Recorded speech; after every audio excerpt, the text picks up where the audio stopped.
Hello, my name is Halion, and this is my guide to the trash or mini-bosses in the Ruby Sanctum encounter.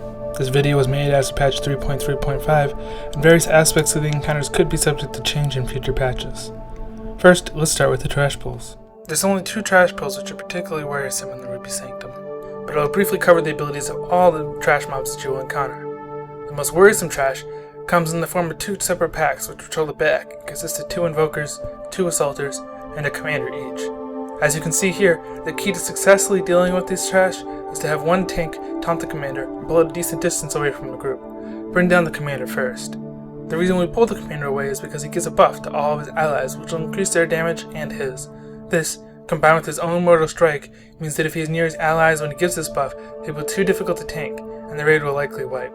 You will want your strongest tank on the other pack, as they will take in a lot more damage. Kill the invokers next. The invokers have an ability called Flame Wave, which needs to be interrupted if possible, as I'm currently pointing out, has a very visible cast animation. It does a decent amount of damage, and knocks back anyone within range of it when it goes off. This includes tanks, melee, and any ranged healers who happen to be standing too close. The assaulters have a cleave ability and a shockwave. This means that tanks will want to turn these around, and melee and ranged do not want to be in front of them. These are otherwise fairly harmless melee mobs, which is why they usually go down last. The final type of mob has its own pull. There's 2 pulls of 2 charge scale elites each on either side in the back. These mobs are tank and spink. The first boss that most groups deal with is Balthorus the Warborn. He's the boss to the left as you enter the Sanctum. The reason I suggest him first is because he provides a decent challenge to the group. This encounter will show you whether or not your tanks and heals are prepared, and whether or not your DPS can stop when told to. The most obvious ability that Balthorus has is called Clone. In 10-man, a clone will spawn at 50%. This is preceded by a cast which will knock everyone back and stun them for a few seconds. Because of this, positioning Balthorus is key. As you can see in this video, we have the first tank pull Balthorus to the root extending from the tree with his back to it. Your other tank will want to join him there just before 50% to avoid the knockback as well. However, the reason you do not want your off tank to stand there the entire time is due to another ability called Blade Tempest. This is a whirlwind-like ability, except that it only happens as a cone in front of the caster. During this time, the tank will take quite a bit of damage. Tanks should pop cooldowns to this ability when possible, and heals will have to focus on keeping the tanks up. It is possible for a Blade Tempest to happen just before 50%. If this happens, call off DPS, and wait until after it begins casting to draw him into 50%, and make sure your off tank is in position to pick him up as soon as it ends. When your off tank does pick him up, have them move the clone as shown in this video. The other ability you need to watch for is called Enervating Brand. This ability will decrease healing by 2% for all nearby allies that have it, and it will spread to anyone within 12 yards of anyone afflicted with it. This ability stacks. This means that melee will want to be behind Balthorus and try to remain 12 yards from the tank at all times. If this is too difficult, any melee affected by the brand will have to run away from Balthorus when afflicted, and can only return when it falls off. Ranged and healers simply need to make sure that they're 12 yards away from the melee in the tank. After Balthorus splits, try to focus DPS on one of the clones. Usually on the one they've been focusing on, which should be targeted by the initial tank. When that clone dies, the other one will disappear.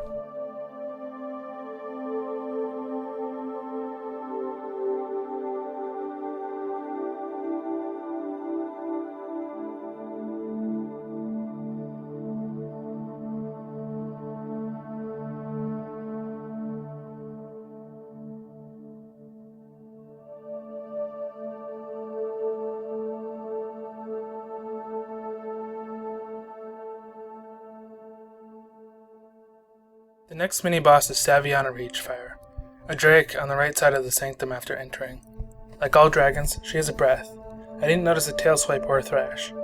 She has a few abilities to note. First, she will enrage every once in a while. Have a rogue with anesthetic poison or a hunter with tranquil shot ready.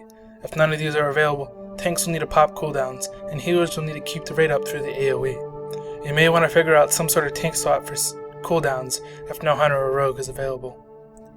Obviously, this fight is easiest if you make sure to bring a rogue or a hunter with you.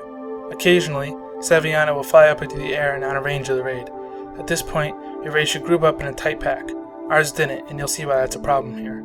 After flying up, Saviana will target 2 random raid members with Flame Beacon, and they will gain red arrows above their heads, similar to the ones seen in Saragossa. These raid members will need to run away from the group 10 yards and remain 10 yards from each other. After a few seconds, they will be hit with Conflagrate, which works much like Vile Gas on Festergut. It will disorientate them for several seconds and deal a hefty amount of damage. In addition, it will spread to anyone within 10 yards of them.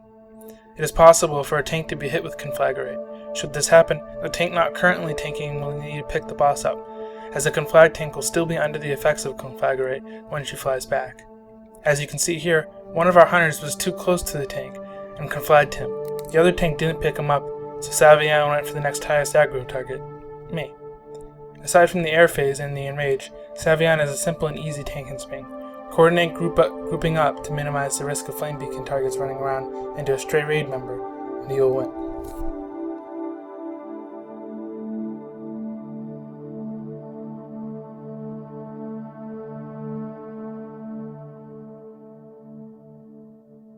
The final mini-boss is General Zerthrin, and he will not become accessible until the other 2 raid bosses are down. He has a few abilities to note. However, we'll start off by mentioning his positioning. Have your ranged and healers run to where Zerthrin is standing, and have the first tank taunt and pull him to the wall on the other side of his initial position. This will help you deal with the adds that I'll explain within just a minute. The biggest thing that tanks need to be aware of is the stacking debuff that General Zerthrin applies to reduce his armor. When it reaches 3 stacks, the other tank needs to taunt off Zerthrin and hold it until the first tank's stacks fall off. From that point on, the tanks will swap as soon as their own stacks of the debuff fall off. General Zerthrin also has a raid-wide fear that works much like Intimidating Shout. You will cower in place and be unable to move or do any other action for a few seconds. If your tanks aren't well prepared, you may want to use external cooldowns on them, or have a priest fear ward themselves in order to keep the tank up during the fear. In addition to all of these abilities, Zerthrin will spawn a set of 2 adds on a timer throughout the encounter. These adds will run up the entrance tunnels from where your raid came, on either side. The tank that is not currently tanking Zerthrin should pick these adds up. This can happen just before they need to taunt the boss, but it's really not a problem to have Zerthrin and 2 adds on you. The way that we dealt with the adds was to have ranged burn them down as soon as they spawn until Zerthrin dipped below roughly 700k health. You do want to kill the adds, as they cast an AoE blast, which will get out of hand quickly and wipe the raid if they build up. However, if a set of adds spawn as he's about to die, the tanks can simply hold 1 or 2 sets of adds while the raid finishes him off. Because the tanks have to deal with more than just the adds, it's possible that range may pull aggro. This isn't a major issue, and the healer should be able to keep the ranged up, even if they are being attacked. Just kill the adds quickly and resume DPS on Zerthrin, and you'll get him down. Once Zerthrin dies, a neat intro will occur in which Halion appears. Enjoy and good luck with Halion. You can find a great Halion encounter video on TankSpot.com.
Thanks for watching this video guide. Hopefully it will help you and your group tackle the Ruby Sanctum. Goodbye and good luck.